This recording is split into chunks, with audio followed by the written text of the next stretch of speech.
Hello, everyone, and welcome to Movie Mandates, the show where my sister and I force each other to watch movies according to a monthly theme. I'm Andrew. I'm Kelly. Well, it's November, and we have a need for feed here on Movie Mandates, so we're kicking off the month with Mostly Marta, a movie about a chef, her work, and her relationships. A movie remade in 2007 as No Reservations with Catherine Zeta-Jones and Aaron Eckhart. A movie that also has the exact same setup as last year's Megan, the killer doll movie. We'll have to touch on that because I have not seen Megan, the Killer Oh, Doll movie, but it okay. is on the to watch list, I will say. All right. Well, continuing on with my scripted intro, Oh, I am is so sorry. You is paused. I paused for dramatic effect, but we don't have a live audience, so it's probably not the best use of my time. Anyway, continuing on, line 3, here we go. Is Mostly Marta the romantic comedy its marketing would have you believe? Is there a killer doll? Before we learn the answer to both questions is no, it's only fair that since I mandated today's movie, Kelly gets to challenge me in a segment we call Trivial Trivia. Indeed. So, we are going into the Eisen themed trivia so that people can just learn that much more about us. Oh, okay. Great. When we were growing up, brother, Did that once. we did that only once though. Never Only again. that one time. Never forget it. When we were growing up, we had chores, and one of our chores was making dinner, right? Yeah. Now, I don't recall if you had to make dinner weekly and I had to make dinner weekly, or if it was like an every other week thing, like a child made dinner once a week. I don't actually remember. That's not the But question, right? that's not the I question. believe it was you and I both had to make dinner one night a week. I think I agree. But So I had one, you had one, mom had the other 5. yes. And because we were children and, you know, because we were children, we repeated a lot of the same recipes. Name 5 of the repeat dinners that you and I would make. Well, one is definitely the boxed Kraft mac and cheese. I remember Oh, that yes. one. Um, What a dinner. that's yeah. So it's boxed Kraft mac and cheese. Uh, do snacks count? Because I remember the cheese and Triscuits in the oven. That You know what? That was a big thing for us. I'll and allow it that because it was a it uses huge the oven, and it and was a really big thing it for the took family. prep. There So was because so we would buy the blocked cheese and mhm. we would have to slice it. And then of course my slices weren't so thin. Right. So we had a so all it is Triscuits, which is a wheat cracker. So Mm-hmm. we get a plate, lay out Triscuits, these crackers on the plate, and then get a block of Colby or cheddar cheese or something like that, and make thin slices of cheese, put them on each one. We couldn't put a plate in the oven. I guess we probably put them on a tray and then transferred them to a plate or something, and put them in the oven, bake them until the cheese is melted. And all it is melted cheese on a wheat cracker. Oh, But yeah, but for small children, that's not a bad way to teach them how to cook. It uses the oven, so you have to be safe. It involves transferring food from one surface to another. It involves food prep and layout. So simple, but not terrible. Let's see. Uh, I know I did spaghetti a lot. yes, you did. Yes, you did. Uh, which is very similar to mac and cheese, except really the only difference is mac and cheese uses a cheese powder that you mix with milk to make the cheese sauce. And as I got older, I experimented with sauces, and I learned that I'm Yeah. terrible at sauces, especially the cheese sauces. I Yeah. they burn, they curdle, they're very hard for me to make. They get all gross and chalky if you don't do it right. Yes. Making cheese sauce is hard for me. But when I was making spaghetti, it's basically boil noodles, open a jar of tomato sauce, and dump it in. And then Parmesan cheese on the top. Parmesan cheese. There you go. Nowadays, I get a lot fancier with, vegetables and shrimp or other things. I do so enjoy making various forms of seafood pasta. Oh, yes. In fact, that bread picture of the bread that bread? I sent you the other day. Our garlic onion. Focaccia, French onion focaccia bread, which I'd never had. It honestly, I wasn't sure what to expect because I'd never had it before, but it genuinely tastes like a pizza. It's very, it has that doughy thickness to it because I just put it in the oven for like 12-15 minutes to heat it up. And I was just going to use it as kind of a garlic bread side to probably seafood pasta or whatever the hell I was making that night. And I'm like, this actually tastes like pizza. I mean, you could a little drier. You could put tomato sauce and cheese on this and call it a pizza, really. So anyway, so that's what, three mac and cheese, spaghetti, and cheese and Triscuits. What was another staple? Like I can remember some of the staples of like school lunches too, but not the question. Yeah, like one of the things I experienced because I was, being a young child, I wanted to experiment with stuff, and one of my experiments was a cream cheese and raisin sandwich. Yes, I do recall. I do recall exactly what it sounds like. The hardest part is actually spreading cream cheese on bread without breaking the bread apart, right? But it's actually fine if you're not. It tastes exactly like you think it should taste. It tastes exactly like what you think it would taste. Like a bagel with cream cheese and like a raisin bagel with cream cheese, only pretty much bread. Just not as sturdy. Yeah. I wasn't a fan. But give me some lox. Well, I mean that was me just. No, yes, I remember. I recall. Partially experimenting and partially just pushing the grossness and see what I could get away with. Yeah. Would Mom yell at me if I tried to make a cream cheese and raisin sandwich? No. It's just like, you can eat that? Yeah. All right then. Oh, the things I roll my eyes at now. I'm like, okay, whatever. Pizza, Totino's. What's the DiGiorno? My favorite commercial is this. It's essentially a blonde joke, but the tagline was like, "It's not delivery, it's DiGiorno's." And so this lady has the box, and she's like, "It's not delivery, it's French."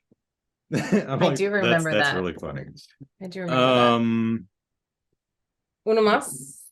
Uno mas. Man, not very adventurous when we were young. I remember some that you haven't said yet. Yeah. I remember 3 very vividly. I mean, I don't remember what it's called. It's another goddamn noodle dish. It's chili mac. Oh, chili mac. I wasn't even going there either, but yes, we made chili mac. You are correct, sir. I really do like noodle dishes. So chili mac, cheesy mac, hamburgers helper. Mac. We made hamburger. That's right. Hamburger helper. No, but here's what you made. You, brother, made meatloaf. How could I don't know how like you my staple. How did for real made meatloaf. I used to love the tuna noodle casserole with the tuna and the egg noodles and the peas, because peas is like my favorite thing. I don't know if I made that myself, but I mean, I probably assisted with it. But and then we always did the make your own burritos, the burrito night. That was a big prep night too. We would have like the bowl of cheese and like the lettuce all cut up, and we were also big into making cookies each refried beans. Christmas cookies, year. Yeah. So that was a lot of cooking. But the idea really is well, I imagine a single parent enjoys having a night where they don't have to cook, but it also teaches kids chores are great. Basics of stuff that I use in my everyday life now that I'm an adult. Like I thanks to that, I know how to read and follow a recipe. I have a recipe book. I could make anything out of it because I know what I've purchased you a couple just because I think the ones on this side, the first 3 are my recipe books. Oh well, no, Stan Lee's How to Draw a Superhero is in between 2 of them. Yeah, and it's nice just I think a year or 2 ago it hit me that I'm like, you know what? I still don't know what the hell a figgy pudding is. I figured it was gonna make figgy pudding this year. I made it a year or 2 ago, and I don't pay attention to my brother. No, I made it on stream. You made a video. You did. I recall now. Yeah, it's not pudding. It's more like, I guess pudding is something completely different across the pond. Like it's bread pudding is not. Yeah, it's more of a cake than anything else. So, but you know, I'm at the point now where I essentially, when I want to try something new, I look up a bunch of different recipes, and then I kind of take what I like of each one. Jeremy makes the best beer can chicken. I know we have a movie to discuss, but it's the best. And we had some people over this past weekend for a BBQ, and he was like doing so much like researching new recipes, and I'm like, no, stop. It still turned out great, but like I was very much like, stop. You figured it out, because I've had other people's beer can chicken, and it's no. So is it marinated in beer or what? It's honestly, you take a whole chicken, you clean it, right? You put whole chicken, you shove up its. And then you stuff it with a beer can? Do you open the beer can? You open the beer can, you put a little oil through it, you shove it up its cavity. Okay. That was the word I was looking for. I'm like, I can't think of the word cavity. You shove it up its cavity. They have like a particularly big bird like a turkey. The whole 6-pack's going up there. And then you and it's basically what it is the sitting up process is what helps the entire cooking of the bird. Do not do beer bottle chicken. Yeah, no, thank you. That doesn't sound good. Like that would be dangerous and hazardous. So, there's what I'm looking for. Cool. You know what I want to do real quick is talk about some of Grandma's cooking. Grandma. I lived with Grandma for a couple of years while I was in college. She lived like a mile and a half from where I went to college, so it was really convenient. Rent was cheap too. Grandma, even in her later years, cooked like she was cooking for a family of 8. Yes. And you never knew when like 4 more people would drop by. She also cooked like we were still at war and rationing. Yeah. She'd do the thing where she would, like if she was like a can of tomato paste or something, she'd dump out the tomato paste, scrape that out with a spatula, get every little atom out, and then rinse it with water and dump it in the stock. I'm like, no, I mean, I get it, but you're watering it down. We don't need to ration anymore. Please stop doing that. Yeah. I remember one thing she used to make a lot was a chicken casserole. It was chicken and rice. So chicken and rice casserole. And she always made like 10 damn breasts of chicken, just gigantic damn. I've never seen a pan Grandma, the size of Grossmutter's pan. Like, I don't know how she fit everything in that gosh darn baking pan that she did, because I recall that being like the biggest casserole ever. It's like, oh god, we're going to be eating this for 3 weeks. And she used to do the peanut butter and butter sandwiches that I wouldn't eat. I'm like, this is the most, you don't butter the bread before you put it. But she was still same era where you had to butter your bread because it was so hard. You needed to loosen that stuff up. Give it something to moisten. Yeah, you had natural breads that went hard instead of having all the preservatives and crap that keep it soft forever. Bread has shells. Not that loafy sliced stuff. Oh god, the day she put peanut, I was like, no, not peanut butter and butter, just peanut butter. She's like, peanut butter. I'm like, it's like, I gotta butter the bread first. No, I was so confused that day when she did that. I was like, I'm out. I can't. You've killed peanut butter for me, but that's all right because she used Peter Pan peanut butter, which I don't think exists anymore. And Maybe I not. would never eat Peter Pan peanut butter because then it reminded me of those sandwiches that I would just spit out. Mm. Mm. But yeah, no, that chicken and rice dish is great, and we make Good dump dish, cakes. but good God, she did Yeah. not need to make that much of it. But we make, do you remember her peach dump cake that she used to make? The kids are like gaga over dump cakes. We're going through a phase, which I don't mind. It's yeah, easy. yeah, Just yeah. a can of peaches, box of cake, Mhm. some butter. I don't think I ever cooked that with her. That was So liked it. It was good. It mm. was easy. 3 ingredients, go dump oven. It's a good name. Although since I said 3 ingredients and I only did 2 dumps, I don't know what I missed, but that fantasy cake is not coming out just right. All right. So Yeah. let's talk about the movie. Yeah, you understood the assignment, my friend. Like, as I was watching the movie the other day, I was like, this movie is more about food than it is about anything else. There's a plot, there's a story, there's stuff that happens in the movie, which is very, it's there's a thing. But I was like, man, this food. And we had just come off a conversation, you and I, about some very tawdry food scenes in another movie that you were watching, which I have not caught up on.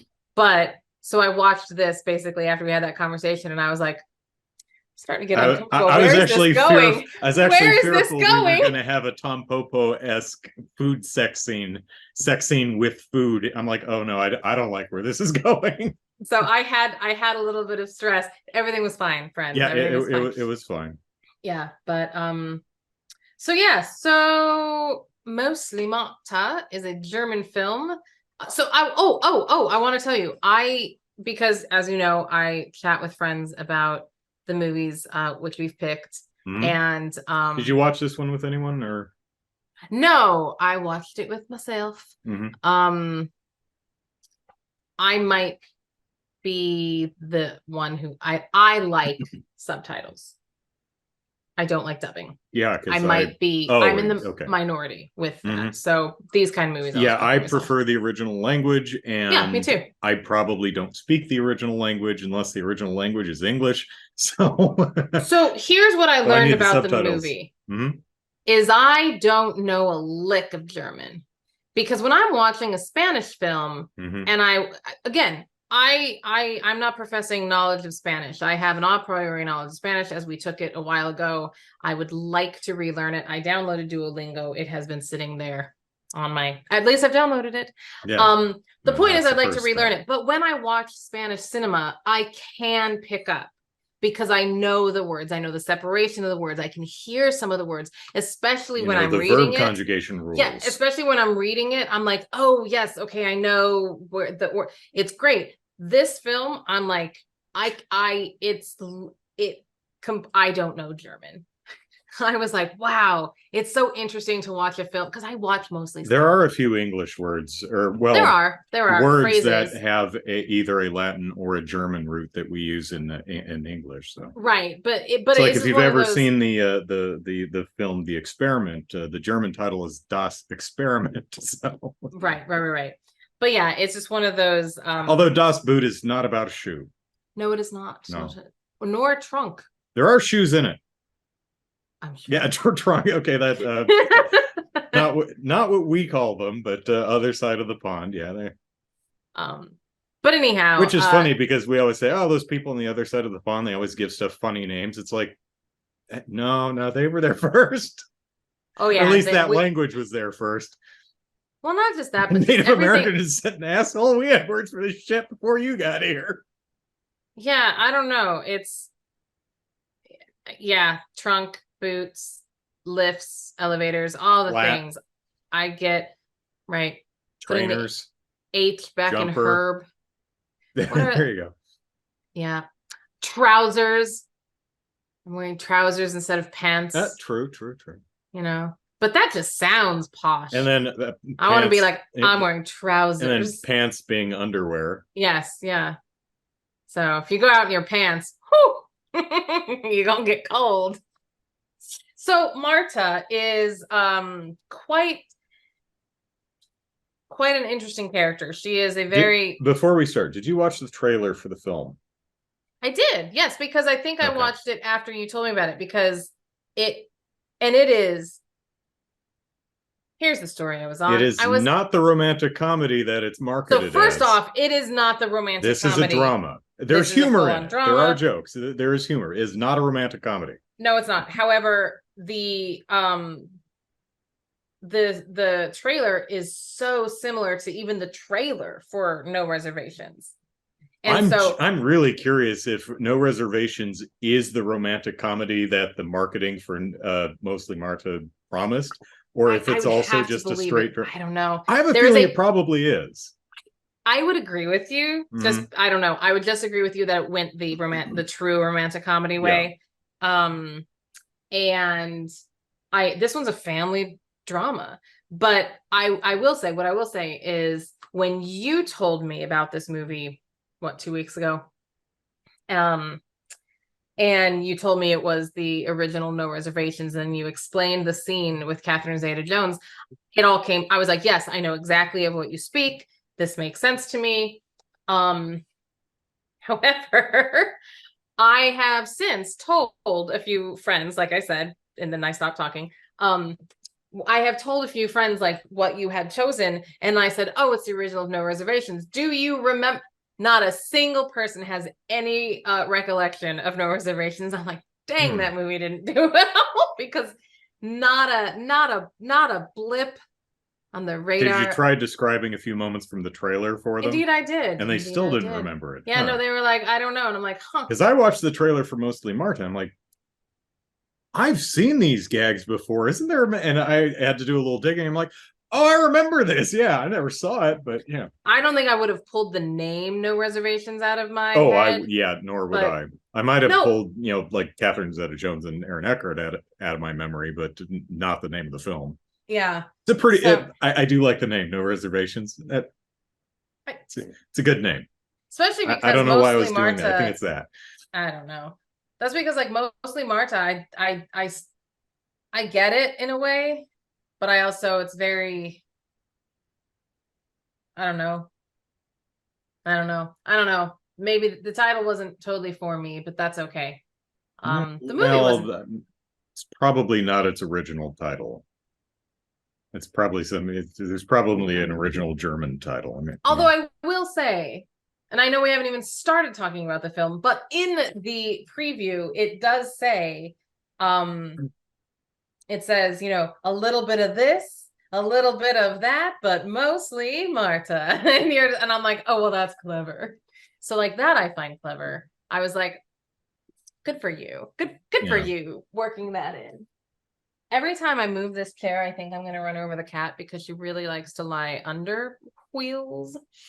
So anyway, let's talk about it, brother. Not a romantic comedy. So what is it? The original title? Bella Marta. Oh, okay. Although I did recognize when Mario, is that the other character's name? When he calls the little girl Principessa. I'm like, I did too. I know one Italian word. He is like Principessa, and I was like, haha, yes, I Roberto saw that taught me Roberto well. Benigni movie. The hell's it called? I don't remember. It's a Life is Wonderful. Life is beautiful. Right? Life is beautiful. Yeah. Yes. It's not Life is Strange. I'm like, it's not. It's a Wonderful Life. Life is beautiful. Yeah. La vita es bella. So the point is she's like, if there was a type above type A, Miss Marta might be it.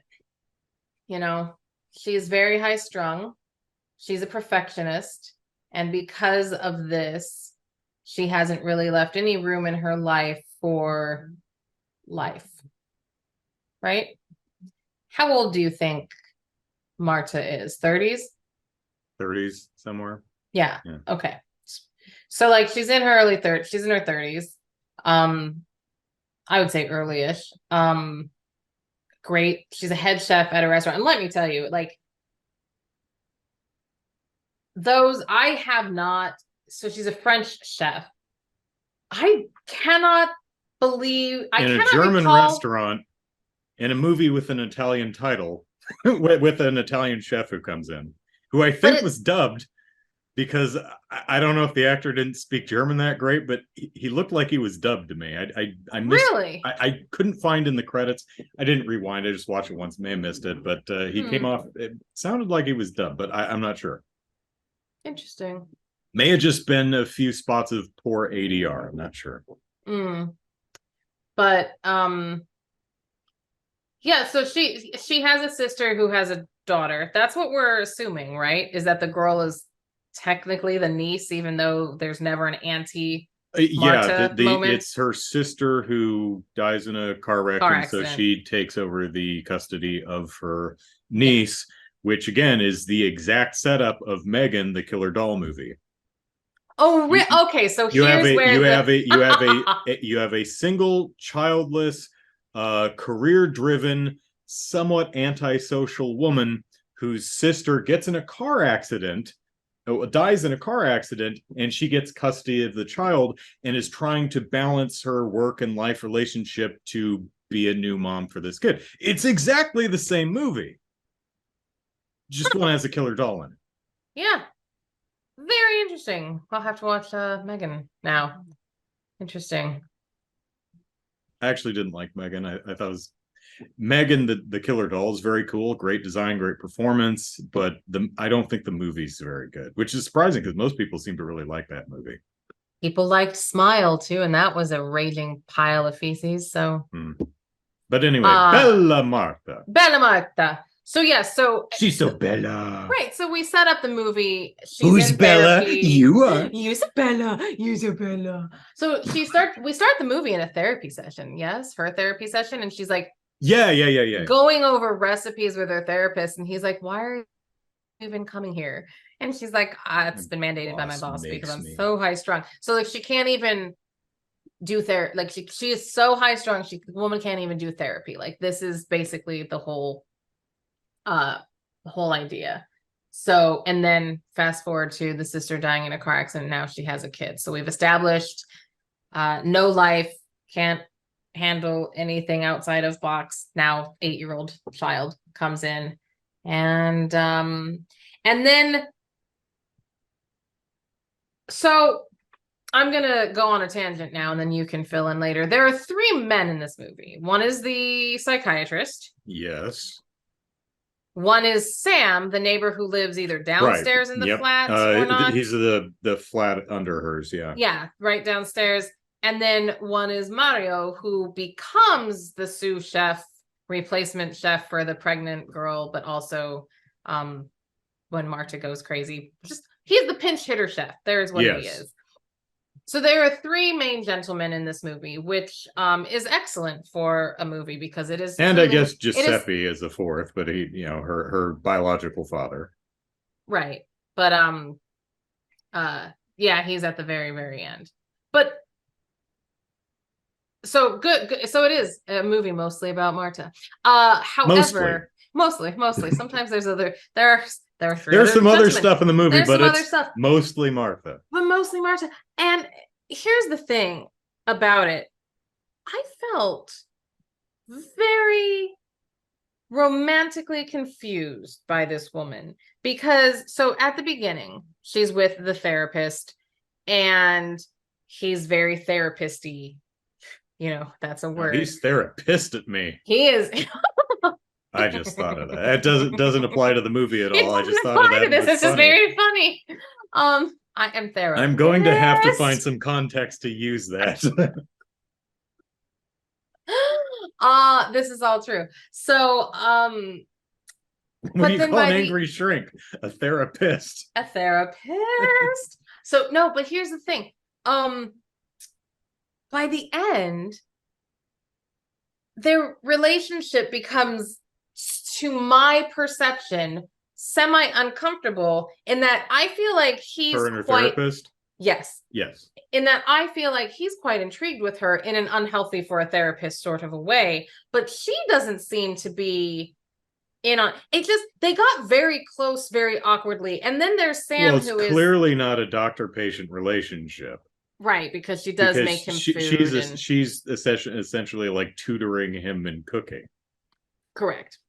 So it's already weird. But like but that's what I mean is like there's obviously a different layer to this. And then there's Sam, the dude underneath Lives the beneath flat her, under, yeah. who when he moves in, she goes down there and introduces herself and is like, "Hey, I'd like to cook you dinner." And he's like, "Are you asking me out?" And she's like, "No, I will cook you dinner and bring it to you so that you may eat," which is also awkward. And he's like, "All right, you're awkward, but I can't do it." And then he asks her out and she says no. And then I think he does something else. And then she comes to him to like, "Oh, will you watch my kid because I have to go out?" And like he's surrounded by kids at this time. And I had no idea he had kids or what. It doesn't matter. But like that was a romantic interest. And I was like, "Oh, look at this, a romantic interest that goes nowhere." But like, and it seemed like he was into her and she kind of was into him, but also not really. And then, by the way, I'm not shaming anything because like go on and date people. If you're single, you get it. Have 800 suitors. I don't care. What I'm saying is that if this is a movie that is supposed to be a romantic comedy, I wasn't sure which fella I was supposed to be rooting for or following,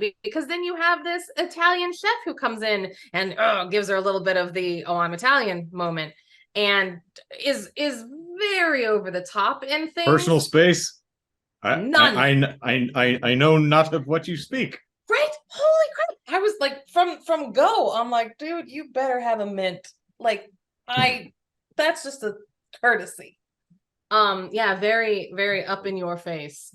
And you know, oh And I yeah, because get when he feeds her spaghetti, he gets right.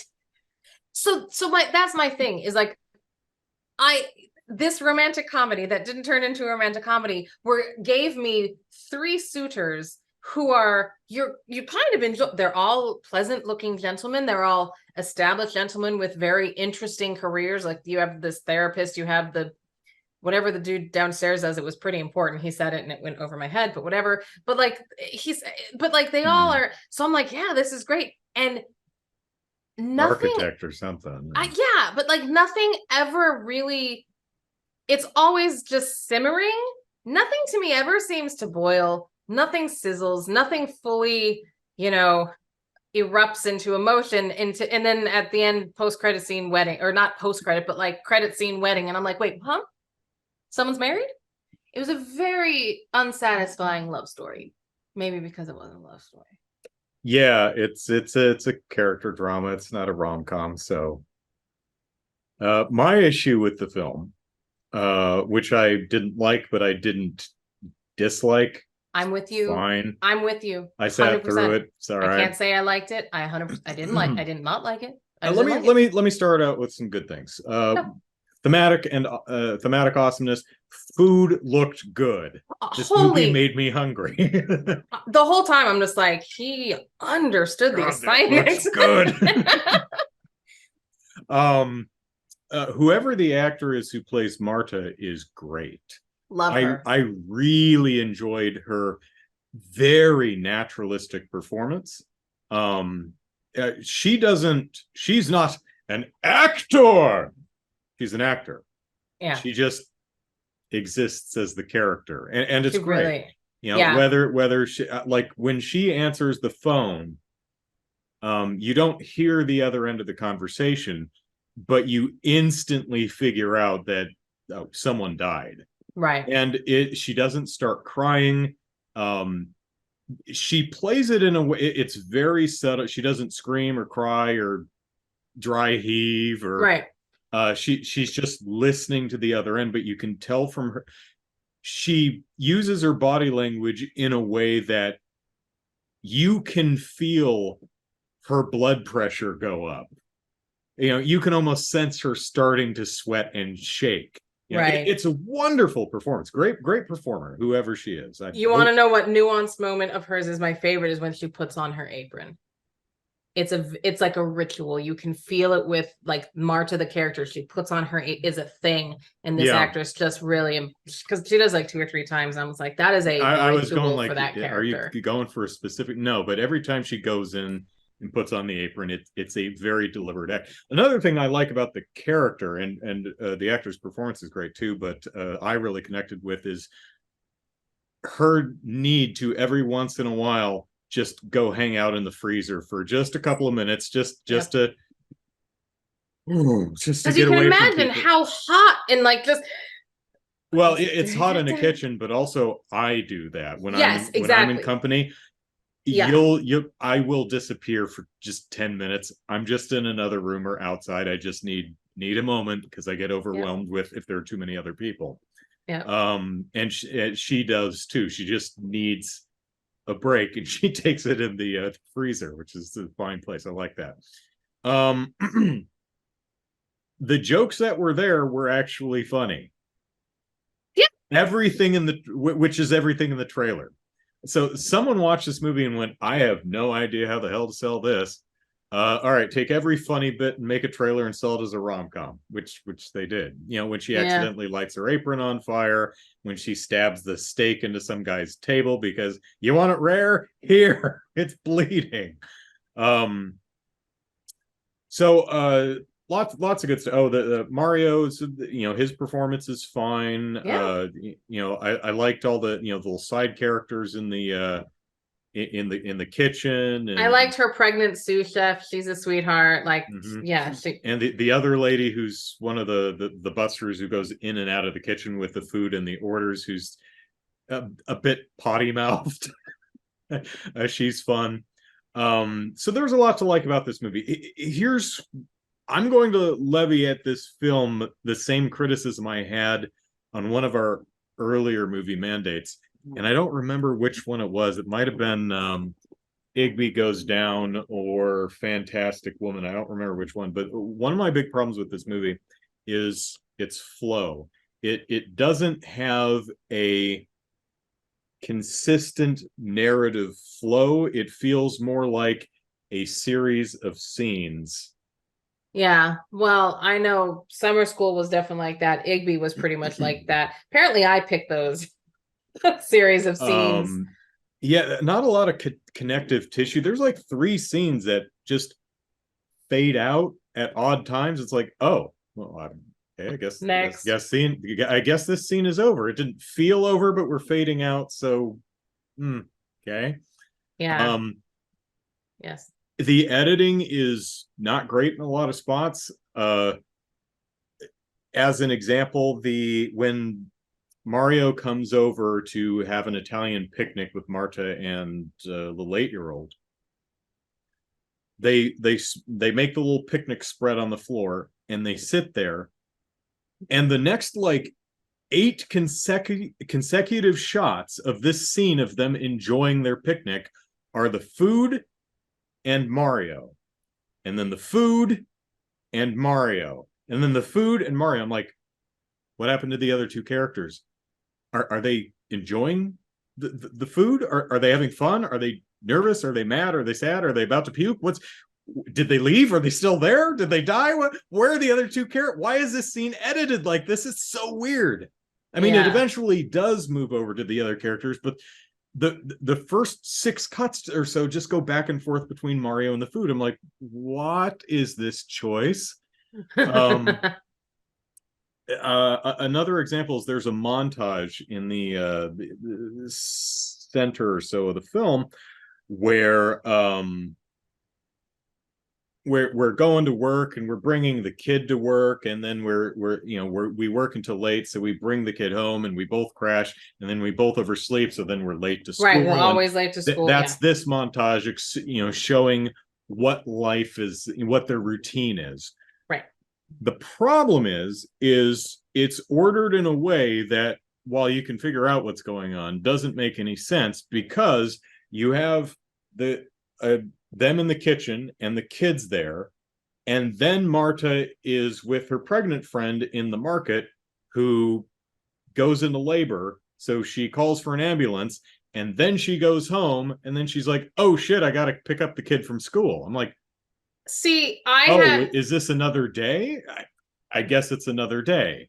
this is But what it's gave just, me issue with that montage as well, because the montage made it seem because they did it enough times that this is the ritual. We take the kid to work, we oversleep, we run to school, I get her after school, I take her to work, I oversleep. This has become such a routine that it felt very forced for Marta to forget her. In the way, I get it because her friend went into labor and then she went home and then she's like, oh my God. But like the kid was just like, I hate you. You never remember me. And I'm like, you guys have been at this for quite some time. Like and again, in fairness, having children is eye-opening to just how terrible children are. Yes. So, and I mean that with all the love I have for my children, which is there. A bit. I mean, there's it's some. I mean, it's it's quantifiable. Come on. They're still alive. No. We've got electron microscopes to observe. The depths of my love. You can find it there somewhere. I say Quantum though it may be, it'll pop into existence at some point, I'm sure. Well, the good unless thing you directly observe it, and then that's you can't look directly at it. You can't. Yeah, exactly, because that influences it. But so this girl in the show being 8, it's just okay.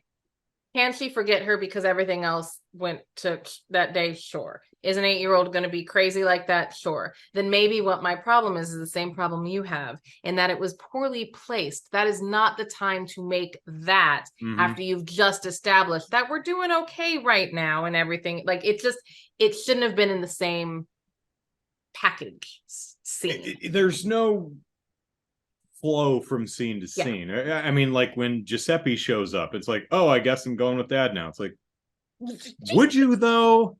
Well, and then like this whole, would Giuseppe even? And does no one have a phone? So by the way, anyone call first? I was never sure if she actually looked him up or not, because there's that one scene. I'm sorry, I interrupted you. There's that one scene when she like wants to write a letter to Giuseppe, and she goes to Mario to try and translate the letter or something.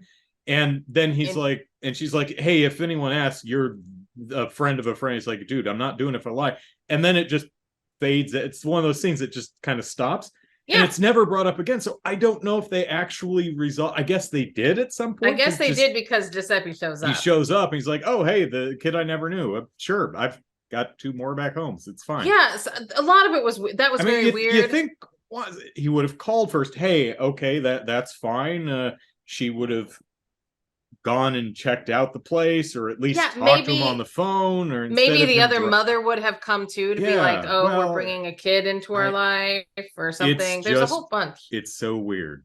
It is weird. However, and I'm going to hit on a very sensitive topic, I was very happy Giuseppe did show up, mainly because of the weird racist moment in the middle of the movie that they had against Italians, and I was like, oh wow, I guess other cultures are racist too. I always thought it was just us. No, what am I forgetting? In the movie, when they talk about, she's talking to someone about going to Giuseppe and he's Italian, and they said, oh, he's Italian, he ain't coming, or like, well, I did, and in my head that's how I took that, because that's, I suppose so. I guess it didn't stick out because I was thinking, no, he's just some deadbeat dad who had a kid and doesn't even know, and he lives there. Of course he's not coming, not because he's Italian, but he's just some right dude. Well, of course that's how you and I take it, but I was like, I was wondering, I was like, I wonder if that's a thing. Did I look into it? No, because I don't think people should care. But yes, we do not have we have not cornered the market on racism. Dang it. We're trying, though. We sure are trying. Maybe that's not the goal that this country should be trying to achieve. Maybe not. I mean, there are some other metrics by which we could try to impress the rest of the world. Maybe most racist isn't one of them. No, but we're just so close. We might as well just push it over the edge. It's like, I mean, we're right. We're right there. We're right. Who doesn't have enough hate? Maybe I should jump on a bandwagon. I'm kidding. Oh my God, I'm kidding. But the point is, is just, yeah, that whole Giuseppe thing too comes out of nowhere, and he takes the kid. And again, even though I am fully on board with, does the parent, want, but like he didn't even know. Oh, Like, another weird editing thing where she it has to do when she puts the kid in Giuseppe's truck, and then she like walks away, but the camera I follows was her, freaked out because and then she the is guy in just kind of high shows up heels. next to her. No, not when she's running after the truck, but when Oh. she closes the door and then backs away, the camera like stays on her. And then Giuseppe like comes up at her and it's like, oh, I guess he got out of the truck at some point or something. Oh, It's right, so right, right. weird. Yeah. There's just so much There's some weird weirdness. scene construction in the editing that I'm just like, ah. But I truly was, and I know it's such a little thing, but because I know how terrible things can go, when she has her hand on the window following this big truck, right? And the truck is starting to go, and on a cobblestone heels, street. On a cobblestone street and an A-line skirt, and she's up there holding on and like going, and he's accelerating. Granted, he doesn't get like fast, but like I was just like, she's right next to a big old truck just in those heels and like this, Yeah. and then I was like, I was very uncomfortable. Like that scene in When Worlds Collide with the little mini helicopter. I'm like, oh god. Yes. This is an effect. Someone's gonna die. That's a real helicopter next to real people. Just kind of sit. I'm like, oh god. I know. I'm saying this. That's right. I forgot all about that. But yeah. So that was my story there. So, but we learn after the credits, or as the credits start, I guess. Yeah. This movie hits an hour 40, and it's like, screw it, we're done. They get married, they start a restaurant or something, it's fine, whatever. Yeah, they get married, they start a restaurant, they go back for the girl, and of course Giuseppe and his wife are like, oh sure, yeah, whatever. We just drove what's between Germany and Italy? Is it Switzerland? Is there anything No, it's not Switzerland. Switzerland's up over there. Germany is here, Italy's the big boot one. It's something juts in there, right? I gotta bring up Google Maps. I know, that's what we're doing now. I didn't learn geography in school. No, and isn't that the stupidest thing? We didn't though, but that's like a real. Certainly not world geography. Oh shit, it is Switzerland. No, I thought Switzerland. Where are you? And Liechtenstein and Austria. So I was getting Sweden and Switzerland mixed, and I apologize to you all. I am so sorry. I thought that's why I said it's up there, because I was like, no, it's up next to the fjords, but nope, that is not correct. One of the best words, fjord. Oh, so good. You know what? I should use it on my Wordle tomorrow. I'll go ahead and do that. Fjord. Why not? It's 5 letters, right? FJORD. Liechtenstein done. Isn't a country. What is Liechtenstein? Isn't it like a? Is it a principality? What are you? German-speaking, 25-kilometer long principality between Austria and Switzerland. Oh, okay.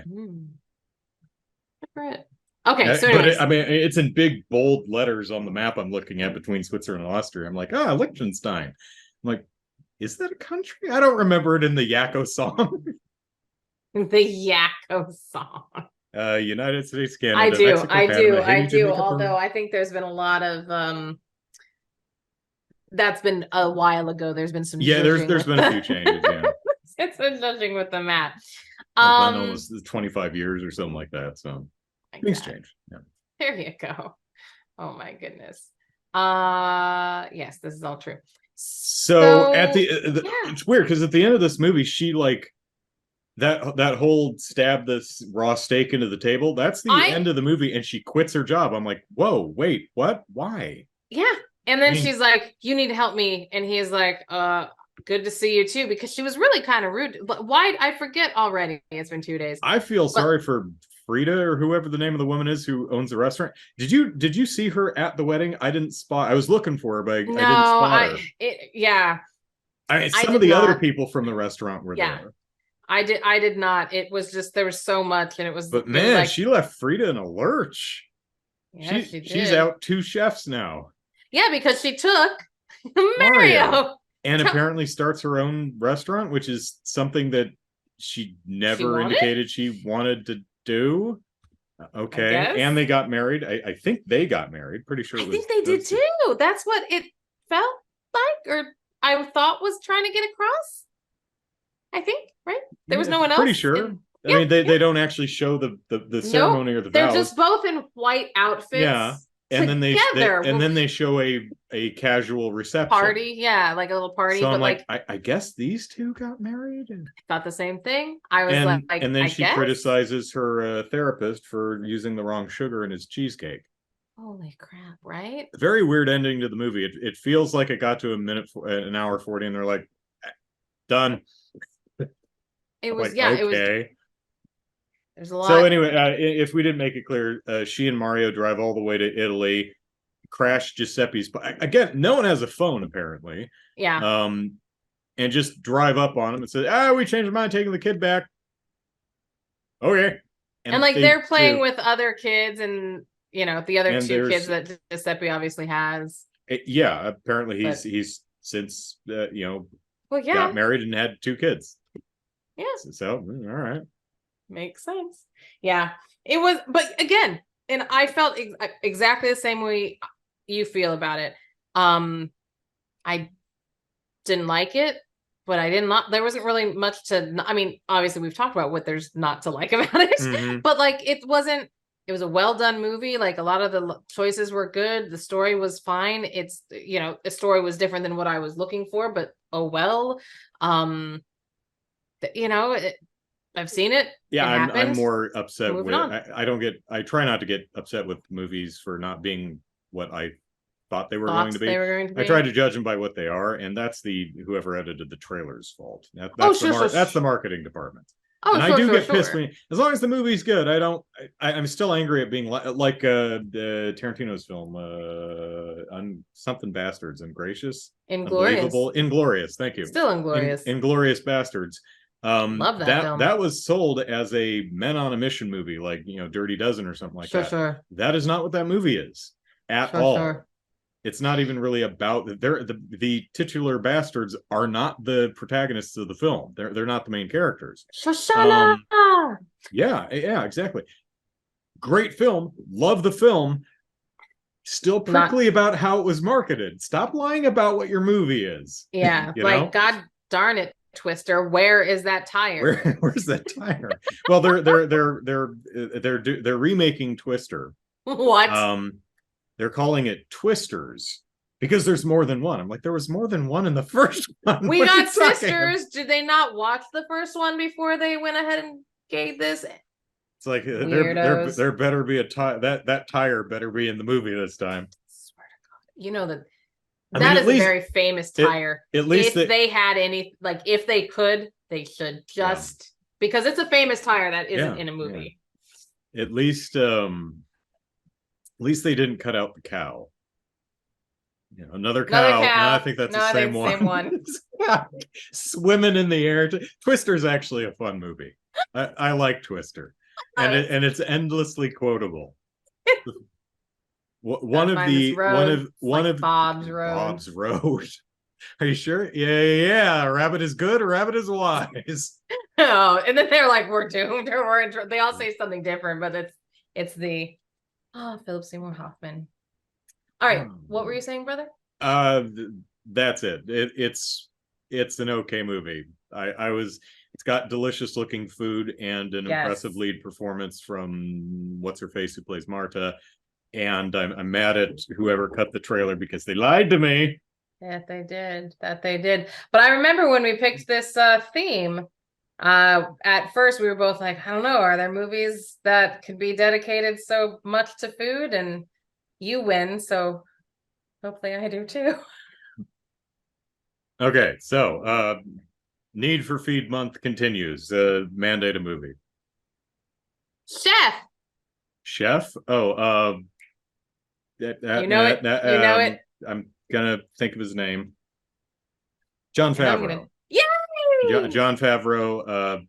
Scarlett Johansson in it. Sophia Vergara. Yeah. So I forgot Scarlett Johansson was in it. Yeah. To tell you the truth, until I looked and up before the I'm thing. unclear on what their relationship. I've seen this movie. I did this as a 30 Days of Netflix, I think, years ago. So one thing to keep your eye. Have you seen it? No. Okay. When you watch it, one thing to keep an eye out on is Okay. what exactly is the relationship between Jon Favreau and Scarlett Johansson? I'm not totally sure. Are they just weed buddies? I don't know. I'm not sure. All right. Wait, I will. isn't oh god, John Leguizamo in it too? Is he? I love John Leguizamo. I know. Hold on. Who plays the critic? Yes, he Oliver is. Oliver Dustin Platt? Hoffman is in this. Oliver Platt is in this. Yeah, Oliver. Oh, God, I forgot about Dustin Hoffman. Holy moly! Hmm. I had no idea. Yeah, stacked cast. I'm excited. So yeah, Yep. I'll tell you. And there's a lot. There's a lot of good looking food in this one. Yeah. Good. No, I watched. I didn't watch anything. It's a podcast, and I'm going to talk about it due to the fact that like everyone on planet Earth is also listening, so it doesn't really matter. But I listened to the Smart List episode with Jon Favreau, and he talked about this movie. It's an old episode. I'm not caught up. But anyways, he was talking about this movie, Chef, and how it like brought him back after he was doing a whole bunch of other things, and it was like I did this movie where Scarlett Johansson and Sophia are very, very attracted to me. I have a very high opinion of myself. So, to be fair, if I had the money to put myself in a movie, like you bet Idris I'd surround myself with really attractive people who are attracted to me too. So can't fault the man. I'm a misunderstood genius who's incredibly talented and undeniably sexy. Deal with it. I'm the writer, I'm the director, and the executive producer. Kiss my ass. Let me live out my fantasy. I paid for it. Exactly. There you go. So I'm excited. Well, no, I have not seen it, so I'm looking forward to it. And you didn't grimace, so it seems like you didn't dislike it.